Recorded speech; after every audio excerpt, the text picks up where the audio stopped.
Il est 9h33 sur l'antenne de la première et après zouin. Alors on a dansé dans le studio, on a redécouvert les petits pas typiques bien de chez nous. Et bien de chez les Guadeloupéens aussi, on va dire. Et nous allons parler de choses beaucoup plus sérieuses quand on n'est pas en week-end, quand on n'est pas en garden party, finalement, on s'occupe et on s'intéresse souvent, à l'emploi, à l'occupation professionnelle que nous avons. De temps en temps, pour certains, pour d'autres, c'est toute l'année. Et nous allons parler aujourd'hui, justement, du travail avec une société installée en Martinique qui propose du travail temporaire en intérimaire. C'est Placidum qui est avec nous le 4e mardi du mois. Deux invités donc en studio, Kelly Loneté, responsable du pôle recrutement. Bonjour Kelly. Bonjour Federica, bonjour auditeurs et auditrices de Radio Martinique, la première. Ah bien, merci d'être avec nous ce matin, accompagnée d'Elisa Talba, chargée de recrutement également. Bonjour Elisa. Bonjour Erika, bonjour auditeurs et auditrices de Martinique, la première. Alors, le travail en intérim, c'est quand même du travail. Il ne faut pas se dire qu'on est dans le cadre, c'est un travail à temps partiel ou à temps vraiment compté, qu'on n'a pas le même contrat de travail. Oui, on a les mêmes règles. Oui, d'ailleurs, on peut le rappeler pour le droit du travail. C'est pas un travail à part, c'est un travail à part entière. Pardon, c'est un emploi plutôt. Alors, il faut savoir que sur de l'intérim, le cadre légal est très strict. Ouais. Nous avons plusieurs, en tout cas, il y a plusieurs règles, notamment le fait que cet emploi cet emploi ne soit pas sur du long terme. Ouais. Donc, c'est-à-dire qu'avec une fois que le client nous demande, fait sa demande, on lui explique bien que ça doit pourvoir de manière très temporaire à une offre, à une demande. Donc, ça peut être dans le cadre de remplacement de salariés en congé, oui. Ça peut être dans le cadre de surcroît d'activité très temporaire, oui. Mais effectivement, ça ne doit pas perdurer dans le temps.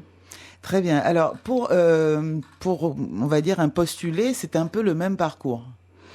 Alors, pour postuler chez nous, effectivement, c'est le même parcours. D'une manière générale. C'est le même parcours, mais nous n'avons pas la même typographie de candidats. Effectivement, c'est souvent des candidats qui sont dans une période plus ou moins, je ne veux pas dire difficile, mais ce sont des candidats qui espèrent, en tout cas. Alors, il y a deux types de candidats.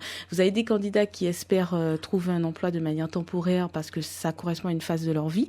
Ils ont envie aujourd'hui, peut-être ce sont des étudiants ou encore des personnes qui cherchent des emplois pour pouvoir, en tout cas financièrement, supporter certaines charges.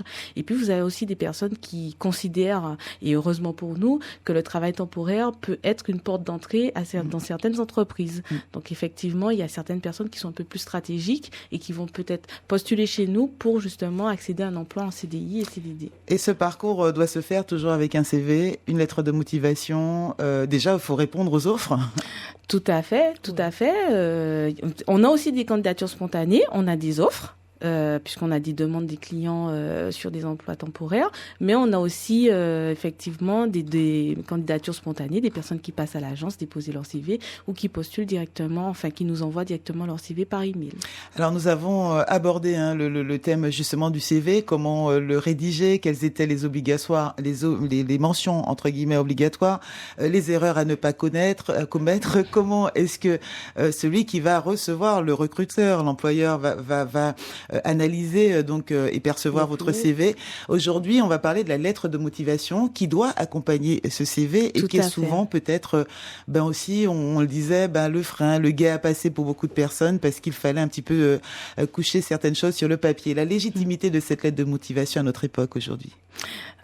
C'est vrai que avec le numérique, avec les envois par email, certaines personnes peuvent se demander encore quel est l'intérêt de cette lettre de motivation.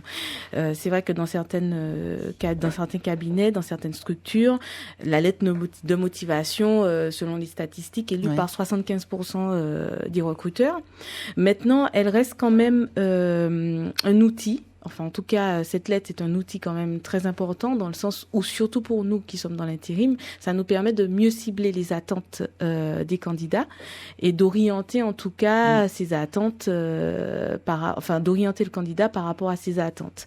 Maintenant, ce qu'il faut dire aussi, c'est qu'aujourd'hui, on part aussi sur du pitch mail. Donc, je ne sais pas si vous... Traduisez pour nos auditeurs, simplement. Alors, Le pitch mail, rapidement. alors rapidement, Du pitch mail. simplement, c'est une version très rapide de ce que vous pouvez apporter à l'entreprise. Donc vous avez un peu, c'est un peu le principe des C'est auto-entrepreneurs. une synthèse très courte, Voilà, c'est ça, synthèse très d'une courte. lettre en fait. C'est le même concept quand on crée une structure où effectivement on doit présenter la structure très rapidement. Pour le pitch mail, c'est idem, on se présente très rapidement tout en étant percutant. Mais sauf que c'est écrit. Voilà, et en général, ça se fait plutôt par email au lieu de faire une lettre de motivation. Combien de lignes? Il n'y a pas vraiment de lignes. L'essentiel, c'est comme s'il Il y a est un format. intégré, C'est comme quoi il est intégré dans le corps de l'email. Il faut pas non plus qu'il soit trop long. Donc c'est ça, le format de pitch voilà. mail, de ce que vous voyez habituellement, c'est quoi? 4 lignes, 6 lignes, 10 lignes, Non, voilà. plutôt 10 lignes. 10 lignes. 10 lignes. 10 lignes. Donc c'est À vrai que peu c'est près. pas, effectivement, c'est loin du format de la lettre de motivation. Exactement. Après, ce sont des nouvelles tendances. Il faut savoir que tout le monde aujourd'hui, on est en Martinique, il y a des personnes aussi qui sont très attachées à leur lettre de motivation. D'accord. Donc il faut quand même ne pas tout de Sur suite papier sauter. précieux. Voilà, il faut pas tout de suite sauter le pas non plus. Tout dépend à quelle entreprise, effectivement, on Exactement. Il s'adresse faut et comment elle s'adapter à fonctionne. l'entreprise, il Donc, faut s'adapter au poste et c'est le plus important.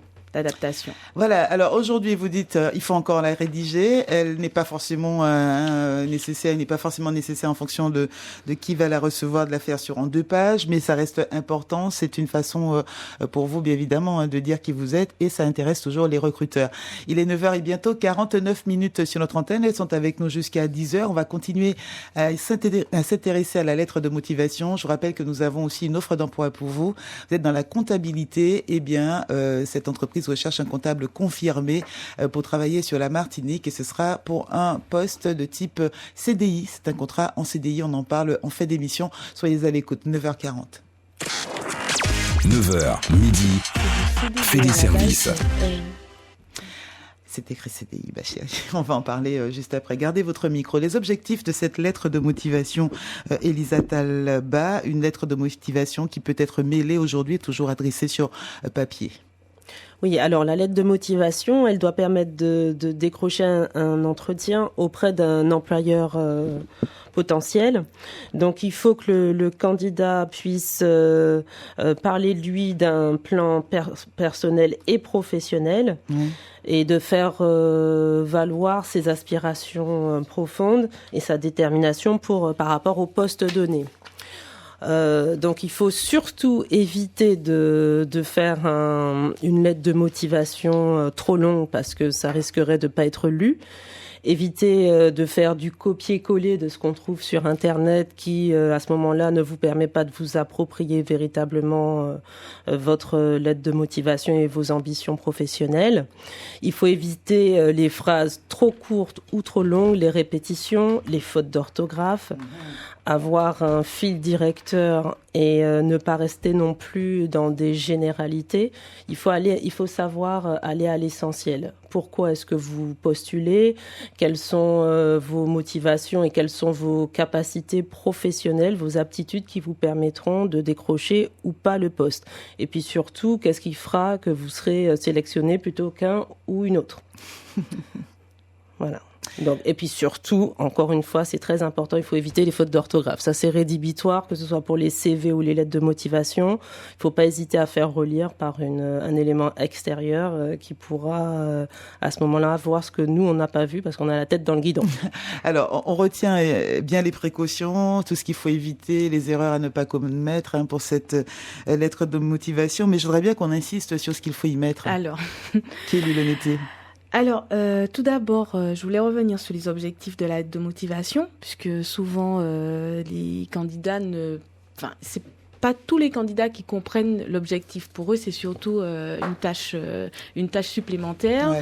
En plus, le plus souvent, il y a souvent des personnes qui sont pas à l'aise à l'écrit. Oui, la rédaction, voilà, c'est vrai qu'on a du mal. C'est un peu compliqué. Et puis quand il s'agit de parler de soi-même, c'est toujours un peu compliqué de parler de soi-même. Donc c'est difficile de mettre en avant certains éléments sur soi. Donc pour un candidat, en tout cas pour les motiver pour faire leur lettre de motivation, je dirais que le premier objectif d'une lettre de motivation, c'est de permettre au candidat de sortir du lot. Donc l'objectif pour ce candidat, c'est de décrocher un entretien. Donc le CV accompagné de la lettre de motivation avec pour objectif de vous permettre d'avoir un entretien avec le recruteur. Ensuite, ça nous permet à nous, en tant que recruteurs, d'avoir une impression sur le candidat, sur le plan professionnel, donc avoir des éléments qui ne sont pas sur le CV, puisque souvent on a tendance à avoir les mêmes des répétitions sur le CV, on a la et durée, la lettre de on a la durée motivation. de travail, par exemple, d'expérience professionnelle dans une entreprise, de telle année à telle année, etc. Dans la lettre de motivation, qu'est-ce qu'on va retranscrire, par exemple, de passage de 3 ans dans une entreprise? Alors, par exemple, éviter la redondance. Donc, si c'est déjà précisé que vous avez fait 3 ans dans cette société, l'essentiel pour nous, c'est de savoir qu'est-ce qui a été percutant, qu'est-ce qui a été quelle plus-value. Donc, par exemple, s'il a mené des actions pendant ces 3 ans au sein de exceptionnelles, actions spéciales. Exactement, des actions qui peuvent en tout cas nous montrer que ce candidat est dynamique. C'est intéressant. Et puis, ça nous permet aussi d'avoir une impression sur le plan personnel du candidat. Donc, la façon de rédiger, etc.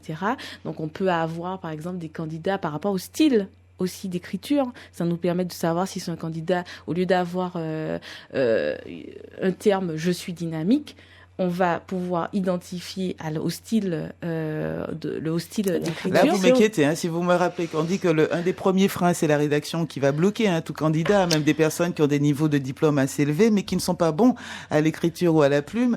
Et vous me rappelez qu'en fait, fidèlement, c'est important à la lecture, on s'inquiète.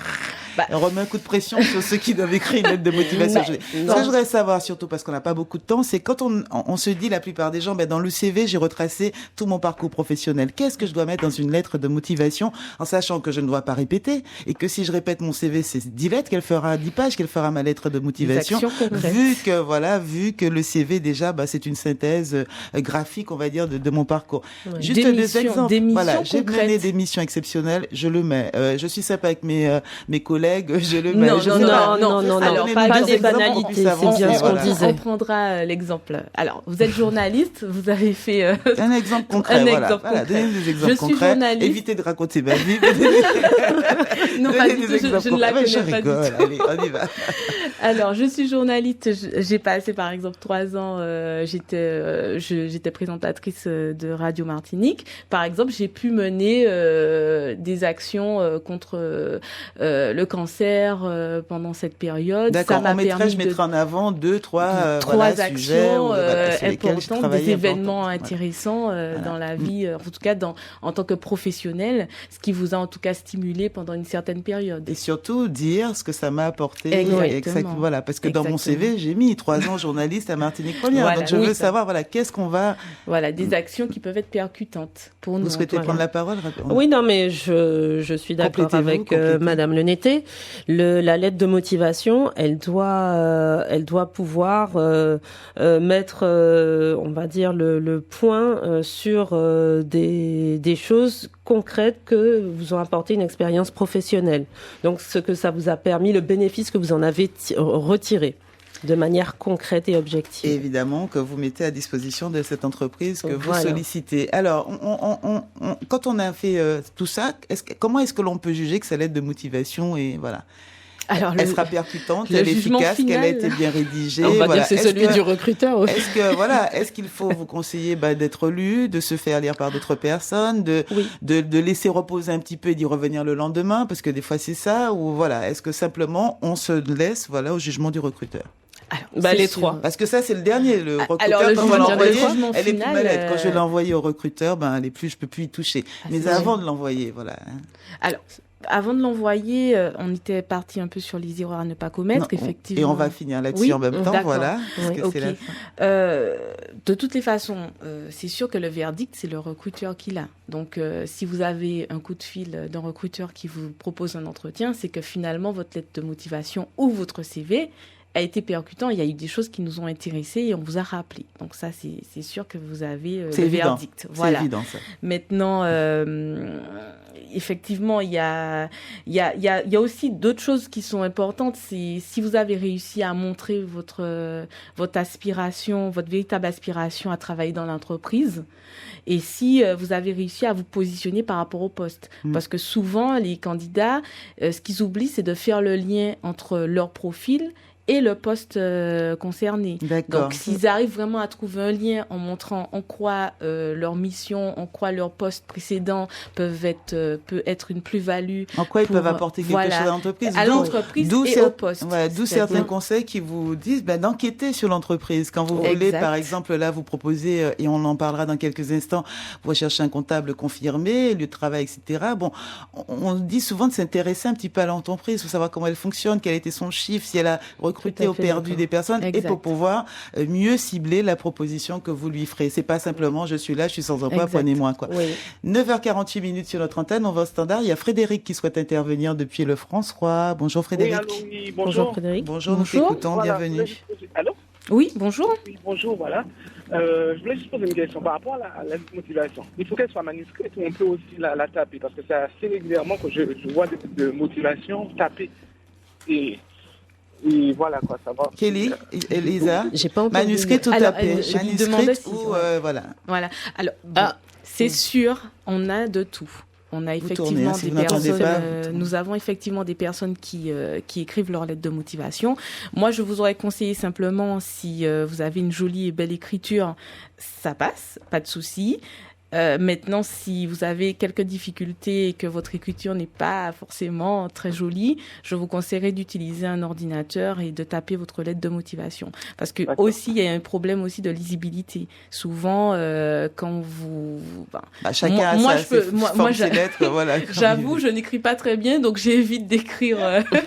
J'utilise l'ordinateur parce que je n'ai pas non plus envie. Donc déjà qu'on ne passe pas, on a énormément de candidats à recevoir, mais si en plus on n'arrive pas à comprendre et qu'on passe notre temps à déchiffrer la lettre de motivation, ça va vous desservir. Donc, et puis d'autant plus que peut-être qu'il y a 20 ans, l'envoyer, la taper à la machine à écrire, c'était pas forcément un bon atout. Mais aujourd'hui, avec le mail, je pense que c'est bien de les taper comme ça, c'est pratique. On peut se les passer effectivement plus facilement. On vous écoute, Frédéric.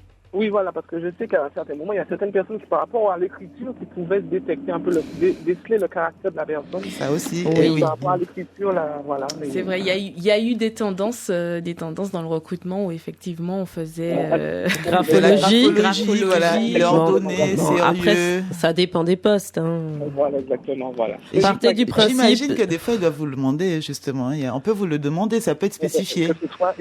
Voilà, ça peut être spécifié par le recruteur. Dans certaines structures, effectivement. Ouais. Mais je pense que c'est une tendance qui est un petit peu amenée à disparaître avec les moyens de communication aujourd'hui. Ouais.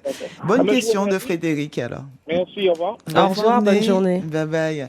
9h et pratiquement 51 sur notre antenne. Un message pour vous. 9h, midi. Fait des services.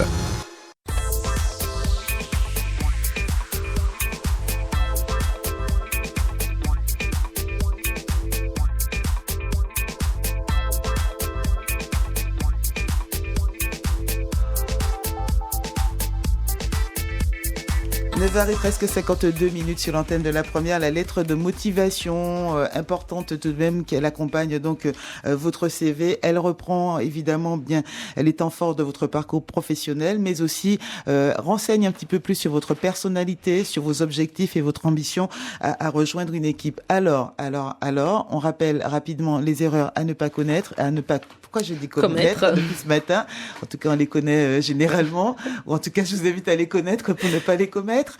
Et puis, on présentera une offre d'emploi ce matin. On recherche un homme ou une femme comptable confirmé. Alors, on a, en gros, nous dirons 4 minutes pour tout faire. Qui démarre? Top chrono. Alors, les erreurs à ne pas commettre, vous avez tout dit, Elisa Talba? Oui. Enfin, après. Vous souhaitez en rappeler la plus importante, peut-être pour vous, celle qui est rédhibitoire.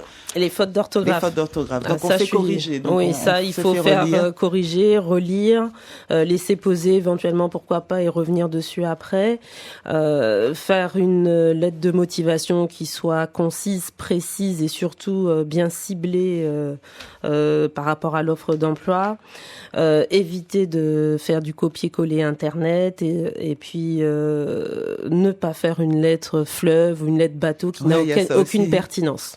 Parce que écrire pour écrire, ça ne sert à rien. Je raconte, j'ai fait, et puis quand je suis passée par là, mais l'autre m'avait dit que, alors finalement j'ai fait ci et ça a fini comme Pertinence et puis surtout faire ressortir aussi la motivation réelle pour le poste et ses capacités. On peut se faire aider pour ce type, et là aussi, dit grand nombre pas à honte, on peut se faire aider parce Bien sûr, c'est plutôt recommandé d'ailleurs. Ouais. Parce qu'effectivement, aujourd'hui, on a tendance à avoir des lettres de motivation qui viennent tout droit du net. Donc, il suffit d'utiliser Google et on retrouve des phrases clés. Ouais. Et c'est vrai que c'est un peu embêtant parce qu'on se rend compte que finalement, le candidat n'a pas fait d'effort, il n'a pas finalement pris le temps de rédiger sa lettre de motivation. Et puis... ça donne pas forcément une bonne image, voilà déjà, d'entrée. Non, et puis c'est vrai que tout le monde pense toujours que c'est la bonne idée, le net, et tout le monde pense pareil. Et tout le monde va au même endroit, c'est ça. Et même le recruteur aussi, il les connaît, les modèles. Donc, on se fait avoir comme ça. Exactement. Donc, et puis, c'est sûr qu'il faut avoir un fil conducteur. Ne pas partir d'abord. De toute façon, on verra dans la prochaine émission les différentes phases et les différents paragraphes à avoir, la méthodologie pour faire sa lettre de motivation. Et puis, bien sûr.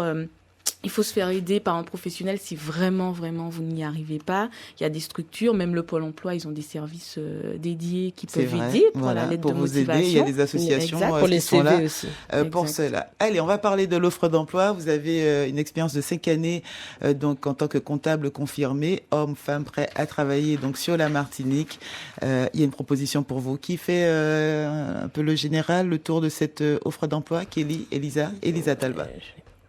Vous alors, on va faire du mémo. Alors, le niveau d'études, c'est DESS, DEA, grandes écoles, Bac plus 5. Donc, c'est un contrat CDI ou pas, alors, finalement, Kelly? Ça peut se transformer, c'est ça? C'est vrai que par rapport à ce que j'expliquais au départ avec l'intérim, il y a toujours des possibilités d'évolution en fonction du candidat. Ouais. Donc, ça permet aussi aux employeurs de tester chaque candidat. Donc, c'est vrai que si effectivement vous commencez en intérim, si ça se passe bien avec l'employeur, le client, vous pouvez évoluer vers un CDD ou vers un CDI. Donc, c'est pour ça qu'effectivement, il ne faut pas forcément se limiter et puis se donner à fond dans chaque mission que vous ferez avec nous, en tout cas. D'accord. Vous êtes donc titulaire d'un DECF, DGC ou BTS comptabilité. Vous justifiez d'au moins 5 années dans un poste similaire au sein d'un cabinet d'expertise comptable et ou en tant que comptable général ou unique, motivé et rigoureux avec une capacité d'adaptation, une grande réactivité. Vous êtes donc doté d'un esprit d'analyse et de synthèse et avez un sens développé de la relation client. Voilà un poste pour vous. Cette société recrute donc pour le compte d'un de ses clients, mesdames, donc un cabinet d'expertise comptable, un collaborateur comptable confirmé au sein d'une équipe dynamique. Vous intervenez sur la tenue, la révision, la réalisation du bilan et de l'alias fiscal. Aussi, vous allez conseiller la clientèle sur toutes les problématiques comptables et fiscales. Ceci sous la responsabilité d'un directeur où vous allez assurer des missions comme effectuer la planification, le suivi administratif et le reporting des dossiers comptables, assurer le suivi et la gestion de votre portefeuille client, prendre en charge la saisie comptable et les déclarations fiscales associées, style l'élaboration des bilans, déclarations sociales, IAS fiscale, gestion des relations avec l'administration fiscale et sociale, etc. Vous devrez également préparer et finaliser le bilan comptable des clients, effectuer le conseil et le suivi client, la saisie, l'analyse, le contrôle des opérations, l'élaboration des documents de synthèse. Pour candidater, comme on dit postuler, on fait quoi? CV, lettre de motivation. Oui, à quelle adresse, à qui? Alors, l'adresse. Pas à Martinique Première, à Federica. Non. Allez, on a 30 secondes, mesdames. Alors, vous avez recrutement, l'adresse. Recrutement-972. 972, alors c'est une adresse mail. Hein. Tout à fait, @placidom.fr. Recrutement 972@placidom.fr. Kelly Loneté, Elisa Talba, merci d'être venue ce matin. Je vous laisse repartir vers votre agence. On va se retrouver 4e mardi du mois de mai. On continuera à parler de cette lettre de motivation. J'espère qu'on aura été utile à rappeler comme ça quelques règles, quelques liens essentiels pour bien postuler. Et même si on est à l'ère du numérique, il faut encore écrire des lettres. Bonne journée à vous deux, mesdames. Merci à vous aussi.